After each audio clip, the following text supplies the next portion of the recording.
Hadirin jamaah rahimakumullah. Nah, berikutnya bagaimana dengan Rasulullah? Nah, yang pertama ketika beliau sebelum menjadi Rasul, itu ternyata pada bulan Ramadan sudah biasa. Berarti menunjukkan memang Allah memilihkan bulan ini. Jadi Rasulullah itu kan sering bertahanuf ya, beruzlah, menyendiri dari kaumnya karena memang luar biasa marka jahiliyah itu saat itu ya. Jadi orang minum-minuman, orang zina, orang riba, orang bertengkar, orang saling membunuh, pokoknya luar biasa. Dan itu Rasul tidak suka ya. Karena Allah ingin menjaga beliau, mereka bertahanut ya, di Gua Hira itu ya. Nah, biasanya bulan Ramadan itu ya 1 bulan itu ya. Kadang bawa bekal roti, ada kurma, kadang air, nanti pulang. Tapi selama 1 bulan itu rutin hingga ya, pada satu waktu, nah inilah kemudian menjadi tonggak sejarah ya, bagaimana kemudian Rasulullah ini diangkat oleh Rasulullah ya, menjadi Khatamul Anbiya, jadi akhir para nabi dan rasul. Jadi ketika usia beliau 40 tahun ya, 6 bulan 12 hari ya, atau tanggal 21 malam bulan Ramadan ya, itu didatangi malaikat Jibril dengan rupa manusia ya, dan berkata, Iqra ya Muhammad. Nah, sehingga ada lagunya itu ya, ya luar biasa ya. Nah, gitu ya. Bacalah wahai Muhammad. Nah, kemudian Rasulullah mengatakan, ma'ana biqari, aku nggak bisa baca.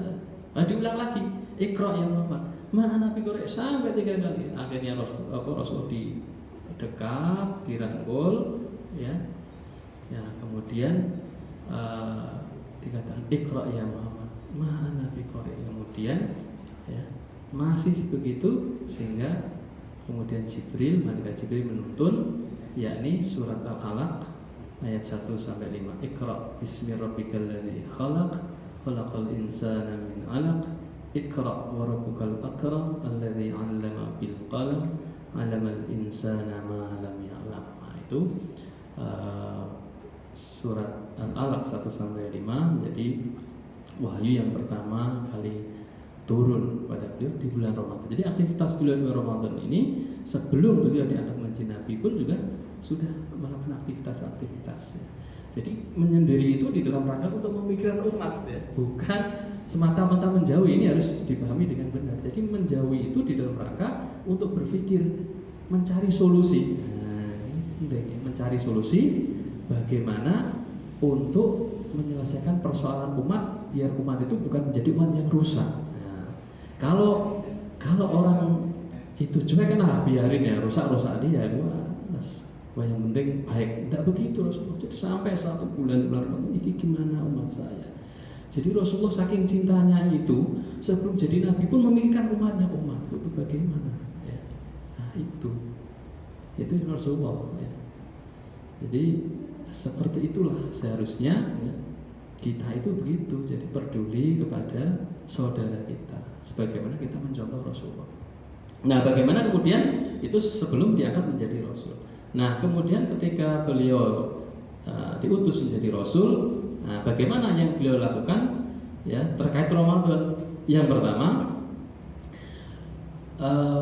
memperbanyak doa. Bahkan sebelum Ramadan ya, itu di dalam hadis riwayat Ahmad dan At-Tabrani itu Rasulullah sudah berdoa. Jadi sebelum Ramadan tiba itu sudah berdoa. Apa doanya yang masyhur kita dengar? Allahumma barik lana fi Rajab wa Sya'ban wa balighna Ramadan. Ya Allah, berkahilah kepada kami di dalam bulan Rajab, bulan Sya'ban, dan sampaikanlah kami atau pertemuanlah kami dengan bulan Ramadan. Jadi Rajab, Sya'ban, Ramadan 3 bulan sebelumnya, atau bahkan di dalam yang lain itu 6 bulan sebelumnya. Jadi persiapannya sudah sebelumnya. Ya Allah, moga-moga ketemu Ramadan ya sekarang. Karena luar biasanya ya kenikmatan keberkahan bulan Ramadan. Sampai Rasulullah berdoa, Allah pertemukan dengan bulan Ramadan. Jadi itu yang pertama. Jadi sebelum pra Ramadan sudah berdoa. Kita harusnya begitu ya. Ya karena rasa yang ada pada kita. Karena ya ada. Jadi Ramadan mau datang itu, wah Ramadan, nah ini banyak masyarakat ya orang Islam. Tapi kalau Ramadan ini kalau ya rasanya nggak senang itu ya ada. Ini jadi apa namanya, ya saudara kita ini jadi tugas kita ya untuk menyadarkan kudune seneng. Rasulullah tuh jauh hari sebelumnya tuh berdoa, ya Allah ketemu Ramadan, seneng gitu. Jangan sampai malah sebaliknya. Nah, itu pasti bermasalah itu. Sebagai seorang muslim kok Ramadan orang saudut ya. Ahlu hisab ya. Nah, itu susah ya orang sekarang itu ya. Jangan ya. Jadi kita harus senang. Dan terus dalam Ramadan itu apa? Rasulullah memperbanyak doa, khususnya itu biasanya adalah pada sepertiga yang terakhir. Khususnya ketika mau mencari Lailatul Qadar. Allahumma innaka afun tuhibbul afwa fa'fu anni. Itu terus doa. Nah, jadi itu yang banyak dilakukan oleh Rasulullah, doa itu. Ya Allah, sehingga Engkau adalah Maha Pengampun, tuhibbul afwa, Engkau mencintai ya pengampunan, fa'fu anni, ampunilah saya. Jadi itu terus yang dilakukan. Nah, jadi itu nanti yang kita harus sering membaca doa itu. Nah, doa itu biasanya khas ya di bulan Ramadan ya. Allahumma innaka afuna. Para Bilal Tarawih mesti membaca itu. Nah, itu yang dilakukan Rasulullah. Jadi sebelumnya itu banyak mendoakan supaya sampai Ramadan, di dalam Ramadan banyak berdoa. Di antaranya adalah doa tadi. Karena apa? Di dalam hadis dijelaskan bahwa pentingnya kita banyak berdoa khususnya Ramadan itu adalah karena Rasul mengatakan salasun la turaddu da'watu. Jadi ada 3 kelompok yang doanya tidak akan ditolak. Di antaranya adalah imamun adilun, pemimpin imam yang adil. Kemudian yang kedua adalah as-shaimu hatta yuftira, orang yang berpuasa hingga dia berbuka. Dan yang ketiga adalah da'watul matlub, doanya orang dizalimi. Nah, jadi orang yang berpuasa itu mustajab, maka banyak-banyaklah berdoa ya. Jadi di bulan Ramadan ini banyak-banyak berdoa. Di antaranya yang tadi ya, Allahumma innaka afun, dan doa-doa yang lain ya.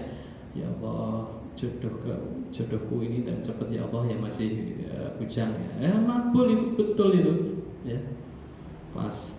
Nah, apalagi yang ketiga, da'watul matlub, doa orang dizalimi. Ah, itu hati-hati ya.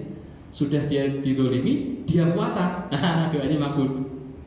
Tapi nggak dulu dizalimi dulu ya. Ya Allah, saya dapat pekerjaan yang cepat ya Allah. Nah, begitu. Jadi banyak berdoa. Itu yang kedua. Yang berikutnya aktivitas beliau adalah tadarus Al-Quran. Nah, An Ibni Abbasin qala kana Rasulullah sallallahu alaihi wasallam ajwadan nasi wa kana ajwadu ma yakunu fi Ramadan. Jadi Rasulullah itu orang yang paling dermawan, dan beliau itu lebih dermawan fi Ramadan, di dalam bulan Ramadan ya. Hina yalqahu Jibril, ketika Jibril bertemu atau menemui beliau, wa kana yalqahu fi kulli lailatin min Ramadana, dan Jibril itu menemui beliau pada tiap malam di bulan Ramadan, fayudarisuhul Quran, dan mengajari Quran. Nah, fala Rasulullah sallallahu alaihi wasallam aswatu bil khairi min ribhil mursalah, dan Rasulullah sallallahu alaihi wasallam itu orang yang paling dermawan, kebaikannya melebihi angin yang berhembus.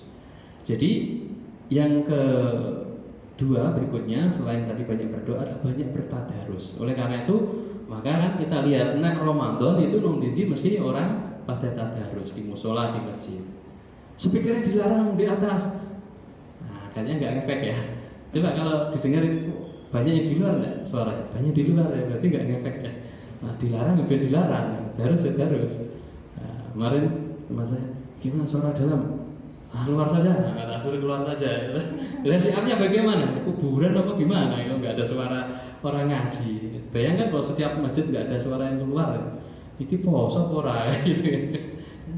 Jadi itu bahkan Rasulullah itu bersama Jibril itu mengkhususkan pada bulan Ramadan menghatamkan Quran.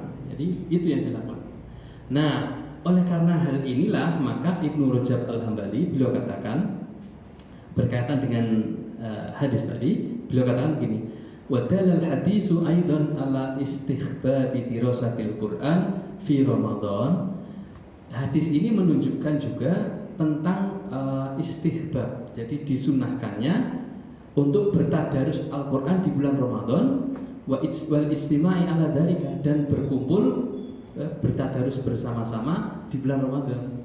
Jadi ada dalilnya, bid'ah tadarus bareng-bareng. Enggak, ya itu Jibril sama Rasulullah itu bertadarus ya.